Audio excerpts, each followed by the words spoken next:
Sahabat almarhum Eki, Franciscus Marbun menjawab tantangan Jaksa Penuntut Umum, JPU, yang sempat terpancing emosi saat sidang peninjauan kembali, PK, terpidana kasus Vina Cirebon. Frans mengaku siap menggantikan penonton yang hadir di ruang sidang untuk menjawab tantangan sang Jaksa Nofriantino Jati Pahlevi. Bahkan Frans siap jika Jaksa Jati Pahlevi mau tarung dengannya di atas ring. JPU bilang sini yang mau ribut sama saya, kata Franciscus dikutip dari YouTube Koko Cirebon Official. Senin, tanggal 23 September tahun 2024. Bahkan saat itu Jati Pahlevi mengatakan hal itu di depan majelis hakim sambil berdiri. Menurut Frans, jaksa itu terpancing emosi karena diteriaki penonton yang mendengar keterangan darinya. Sehingga Frans pun merasa dirinya yang seharusnya bertanggung jawab atas kericuhan tersebut. Jadi kalau Pak Suneo mau tarung di ring mungkin, saya siap untuk menggantikan orang-orang yang teriak di belakang. Karena saya orang yang bertanggung jawab atas keterangan itu, kata Frans. Franciscus pun mengaku tidak tahu nama asli jaksa itu, dan sering melihat di media sosial kalau sebutannya sebagai Suneo. Pada sidang kasus Vina Jumat, tanggal 20 September tahun 2024, jaksa menanyakan apakah Franciscus memiliki ilmu forensik atau tidak. Ia lalu ditegur oleh ketua majelis hakim agar bertanya soal pengetahuan sebagai saksi saja. Ini diajukan sebagai saksi, bukan ahli, tanya mengenai saksi mereka saja Pak, kata ketua majelis hakim Arif Ferdian. Kemudian jaksa yang diketahui bernama Nofriantino Jati Pahlevi itu melanjutkan pertanyaannya. Saat itu terjadi, Franciscus menyatakan bahwa memang iya si Eki meninggal karena dibunuh atau diapa, kamu tidak akan tinggal diam. Setelah diketahui terjadi pembunuhan dan inkrah, kamu ngapain? Tanya Jati Pahlevi. Mendapat pernyataan itu, Franciscus pun sempat tergugup saat menjawabnya. Ya udah mikir ini pelakunya sudah ditangkap, jawab Frans, sudah begitu saja. Kamu bilang tidak tinggal diam, kata Jati Pahlevi lagi. Namun belum sempat Frans menjawab, ia pun menyudahi begitu saja pertanyaannya. Cukup yang mulia, terima kasih, katanya lagi. Kan sudah ditangkap, kata Frans sambil tertawa heran. Rupanya hal itu membuat penonton di ruang sidang langsung menyoraki Jati Pahlevi. Mendengar itu, Jati Pahlevi pun langsung terpancing emosi dan berdiri. Yang mulia tolong teriak-teriak ini, ada apa? Katanya, ia bahkan menantang penonton untuk maju ke depan. Hah mana? Kalau mau teriak di sini Pak, kata dia. Ketua majelis pun sempat menenangkan Jati Pahlevin. Namun sang jaksa kembali berbicara. Saya dari kemarin sabar aja yang mulia. Di sini juga kami sempat diteriak-teriaki sabar aja. Maksudnya tolong yang mulia sebagai penengah, jelasnya. Bahkan ia menantang penonton untuk menyelesaikannya di luar. Kalau memang marah ayo di mana? Gitu aja, katanya sebelum kembali duduk. Hakim Arif Ferdian kemudian meminta Jati Pahlevi untuk menjaga sikapnya. Bapak-bapak di sini, baik tim pemohon maupun termohon dipercaya orang-orang berpendidikan. Saya ingatkan kembali tolong dijaga kepercayaan orang-orang, kata Arif Ferdian. Ia juga meminta penonton untuk tidak memancing suasana menjadi rusuh.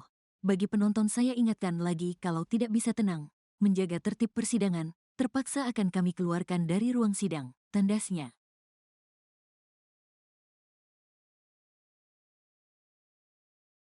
Tim kuasa hukum terpidana kasus Vina Cirebon rupanya kena prank oleh Nasruddin. Nasruddin mengaku memiliki foto-foto pasca Eki Vina kecelakaan di Jembatan Talun Cirebon. Ia bahkan sudah berkoar ke banyak tempat soal bukti yang dimiliki terkait kebenaran kasus Vina Cirebon. Mantan penambal bola itu berkuku melihat Eki melaju dengan kecepatan tinggi sambil zigzag dan standing lalu menabrak pembatas jalan di Jembatan Talun Cirebon pukul 22.30 WIB, Sabtu 27 Agustus 2016. Ia lantas menghampiri Eki Vina bersama 3 orang lain. Nasruddin bahkan mengaku mengabadikannya menggunakan kamera handphone Nokia 6300. Tapi setelah diperbaiki menurut Titin Prialianti, kuasa hukum terpidana kasus Vina, tak ditemukan foto yang dimaksud Nasruddin. Nasruddin kemudian merasa memindahkan foto Eki Vina kecelakaan ke handphone lain warna orange. Titin pun kembali mengeceknya. Handphone yang awalnya dalam kondisi rusak berat itu, kini kembali bisa berfungsi. Tetapi ketika diekstraksi seluruh memori di dalamnya tidak ada peristiwa yang seperti digambarkan Nasruddin, kata Titin Prialianti. Menurutnya dalam handphone kedua yang diberikan Nasruddin hanya ada foto-foto lain.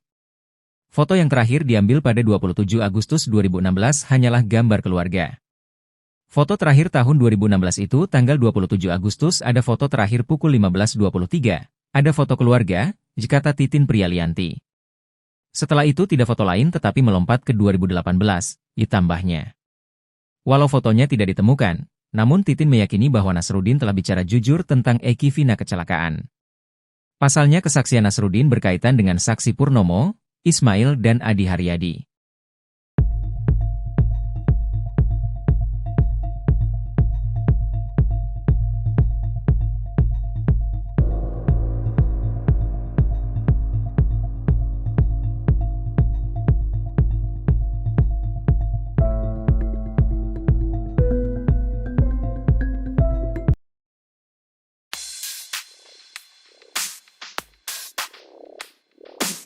Anak buah Ibtu Rudiana, Bribka Gugun Gumilar kocar-kacir saat dipergoki sedang berada di rumahnya.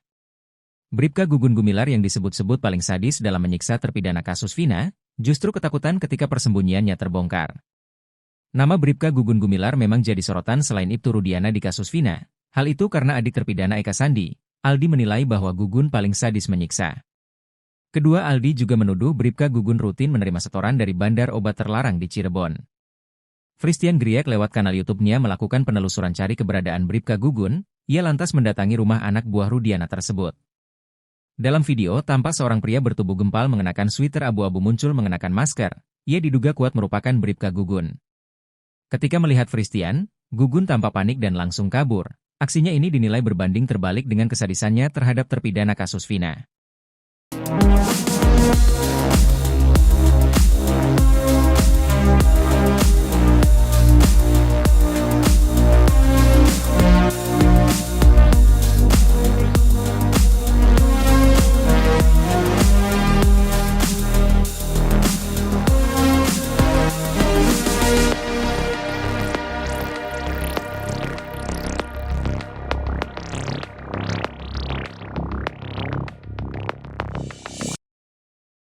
Foto kecelakaan Eki dan Vina ternyata tidak ada di handphone Nasruddin.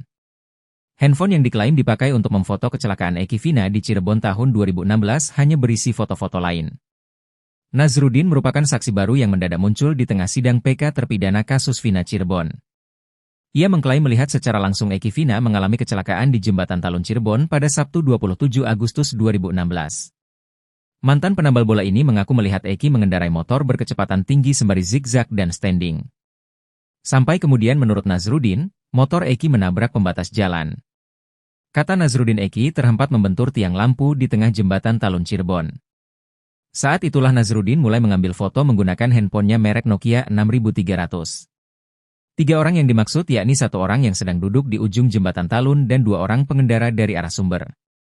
Ia sendiri tak bisa memastikan foto itu masih tersimpan atau tidak di handphonenya. Dan benar saja, menurut Titin Prialianti, foto Eki Vina kecelakaan tidak ada di handphone Nokia 6300 milik Nasruddin. Nasruddin, kata Titin, beralasan bahwa sempat memindahkan foto-foto Eki Vina kecelakaan ke handphone lain karena kapasitas memorinya penuh. Nasruddin kini menyerahkan handphone warna orange yang diklaim menyimpan foto Eki Vina kecelakaan. Titin menerangkan handphone orange yang diserahkan Nasruddin kini memiliki kualitas kamera lebih baik ketimbang yang sebelumnya.